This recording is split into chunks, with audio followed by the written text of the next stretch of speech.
I live in South Africa, Cape Town. Beautiful country, beautiful city to live in. I am the owner of Icing by Design. I do personalized hand toppers, and I've decided to start my very own YouTube channel. So today we're just going to start with what's the various different tools and items that you can use. I started off in the beginning with very few things, so I'm not going to be showing you how to use cutters, etc. and molds. I'm going to show you how to handcraft beautiful sculptures just with the bare minimum and get your business started and going. Okay, so here I've got my mat, my craft mat. This is a self-healing craft mat that you can get at a craft shop. Some baking places have it, and usually I would put this on top of a non-skid mat so it doesn't slide around. And I've got my paste, the recipe will be in the links below, and I've got my glue, also recipe in the links below, and I've got my tools. Here's my rolling pin. This is from the local baking shop. You can also use a PVC pipe cut if you can't get hold of one of these. This I use to roll out nice and thin, and you can actually roll my paste out so thin that you can see through it. You can see the lines from your mat. Beautiful for draping, all sorts of work like that. Then I've got my tongs, hardware shop, baking shop. Those are a must with your pieces that you're going to do that, you know, gravity defying kind of sculptures. Then I've got my balling tool. If you want to ball like petals, it's very good to have. When I started, this is my very first balling tool that I had, which was a broken off fork from my mom's house, but it had the perfect ball at the end. Some people have been known to actually even use a marble, and that's perfect for when you're doing your rose petals. From there on, my most favorite tool is my Dresden Tool. This I used to do all of my sculpting of my faces. I'd use it to make fur. I use it to basically do two-dimensional work, everything. This is my baby. If it breaks, I'm really in distress. So, okay, there's so many other tools in the market. I mean, for so many variety of different things that you want to do. It depends on what exactly you want to do. I personally like to look on a broader scale. I'll go look at a craft shop, or I'll go look at an actual clay workshop, and you get tools like this. This is actually from a nail section in the china shop, but it's got a perfect edge for scooping out icing. These little itty-bitty balling tools, different sizes, I also found in the nail section in a china shop. And I've actually seen these for sale in a baking website online, so it was a steal. Absolutely fantastic. Then you'll need some brushes. Brushes are fantastic.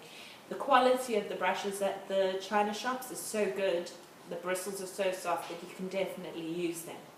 And just a little tip, a trick, is when I want to use really, really fine bristles or paint something really thin, I'll actually take my blade and cut away some of the bristles so that there's just like literally 2 or 3 hairs left over, and I can paint the eyelashes on a face. So, getting started, what else do we have? Oh, I've got my wire work. You can use pasta if you're worried about for a children's cake topper to put the pieces like the arms and the legs on. Otherwise, you can use society sticks. I use, for my really complicated pieces, I use wires. These you can find at a florist shop. Then you can use thinner wire from a beading shop if you want to do like an arm that you still want to bend later on. So it's completely up to you what the project is that you're working on. What else do we have?